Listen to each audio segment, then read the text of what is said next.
Algo que antes de entrar a tema y que se irá a tocar indistintamente a lo largo de las pláticas del resto de los ponentes, es la definición de climaterio y menopausia. Se utilizan indistintamente por muchas personas, sobre todo los médicos utilizamos más el término climaterio, que solamente es una fase del envejecimiento, sí, que marca la transición entre la etapa reproductiva de una mujer, entre la etapa fértil y cuando deja de serlo.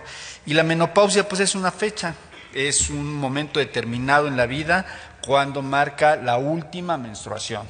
A partir de ahí, cuando una mujer ya completó un año sin menstruar, podemos considerarla como que sea menopáusica. Fíjense que lo primero que quiero invitarles es a reflexionar cómo ha ido cambiando la sociedad y por qué también existe una percepción generacional distinta acerca de esto. Si tuviéramos aquí alguna de nuestras abuelas ya mayores de 90 años, nos estarían viendo así como diciendo, bueno, ¿y estos de qué hacen? En mi época nosotros ni pelábamos esto porque realmente era algo que se manejaba incluso de una manera peyorativa, es decir, decirle a una mujer que es menopáusica es como casi decirle una mala palabra.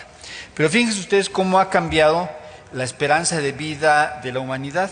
Sí, hay estudios en los que los elementos fósiles de la gran antigüedad, en el Paleolítico, es decir, el promedio de vida de las personas eran alrededor para un hombre de 33 años y una mujer de 29.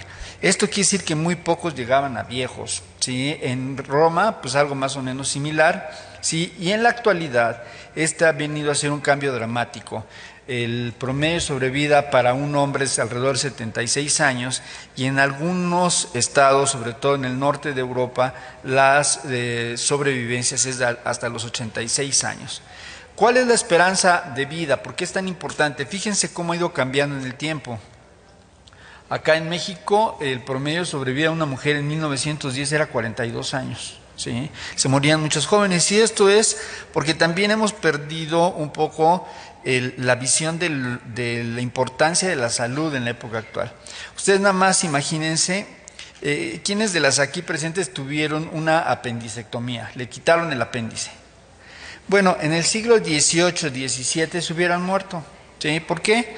Pues porque se hubieran desarrollado una peritonitis generalizada y la mortandad de un padecimiento que es muy común y que actualmente prácticamente todo el mundo sobrevive, en ese entonces no ocurría. Esto implica que las mujeres en la época actual van a pasar más de la tercera parte de su vida en esta etapa. Es decir, si el promedio de menopausia anda alrededor de los 50, pues una gran mayoría de las mujeres van a permanecer en esta época. Aquí vean ustedes los porcentajes de esperanza de vida al nacer para una mujer que nació en el año 2000 es de cerca de 76 años. También la menopausia la dividimos para fines académicos y también que las entendamos en tres grandes etapas, es decir, la etapa que rodea la menopausia, el último periodo menstrual, que es alrededor de los 48 años, ¿sí? Pero los cambios en la función endocrina, en la función hormonal y en la función reproductiva inician alrededor de los 35. Alrededor de los 35, el número de folículos con el que nacen las mujeres, es decir, todas las mujeres, a diferencia de los hombres, sus células reproductivas las formaron en la etapa embrionaria. Y con ese pool de células reproductivas les deben de durar a lo largo de toda su vida. Al llegar a los 35 años, el número de células se empieza a agotar.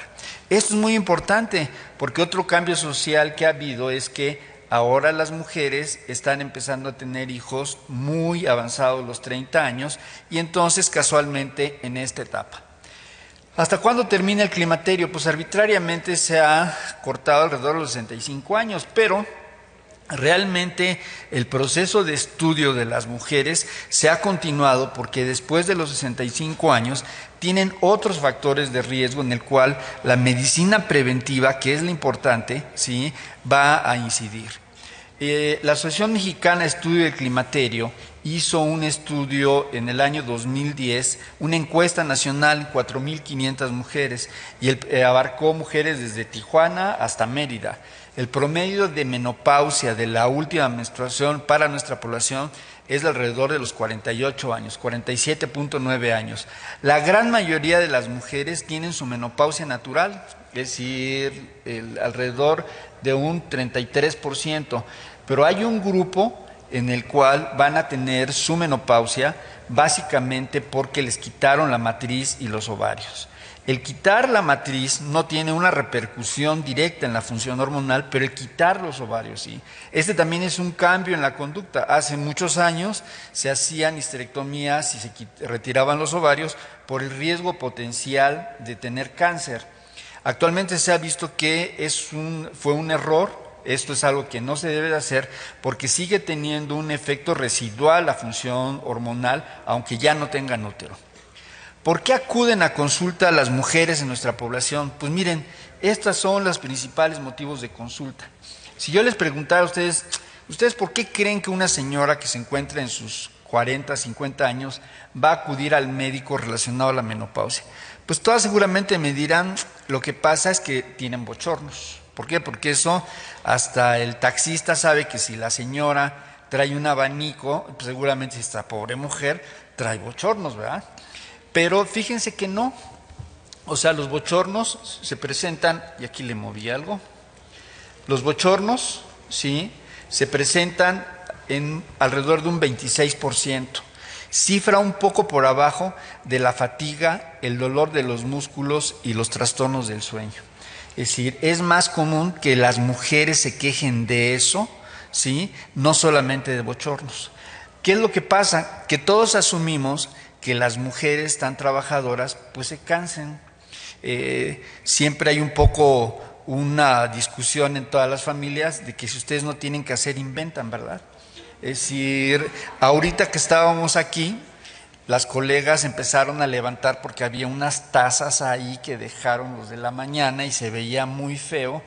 Y si hubiera habido una cosa por ahí, también la recogen. Si esto ocurre en un auditorio, pues imagínense en sus casas, ¿verdad? Ustedes no pueden ver algo fuera de lugar porque se cae la humanidad. Entonces, no solamente hacen eso, sino están al pendiente de los hijos, de su honorable marido, de sus amigas, de sus papás y de quien se deje.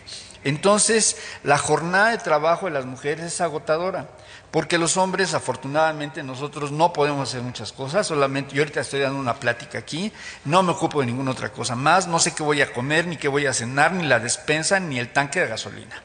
Eso lo hace otra persona, yo estoy solamente en eso. Y entonces, pues es muy común asumir que las mujeres van a tener fatiga, pero tiene un fondo hormonal muy importante. Otra cosa que también es motivo de consulta es la resequedad vaginal. Fíjense que, como ustedes ven aquí, no a todas las mujeres, no es el 100% con bochornos. De cada 5 mujeres que llega a la menopausia, a una no le van a dar ni un bochorno ni ninguna molestia. 0. Es esa paciente que cuando están en sus desayunos en las mañanas, se les quedan viendo a sus amigas que tienen bochornos así como, ay, qué azotadas estas son. Yo ni sé qué es un bochorno. ¿Por qué? Porque no van a sentir ninguno, ¿de acuerdo? Fíjense que también en esta encuesta encontramos que 1 de cada 4 mujeres va a tener dolor muscular, va a tener problemas del sueño, va a tener bochornos y muy probablemente por el conjunto de todos estos cambios va a tener depresión e irritabilidad.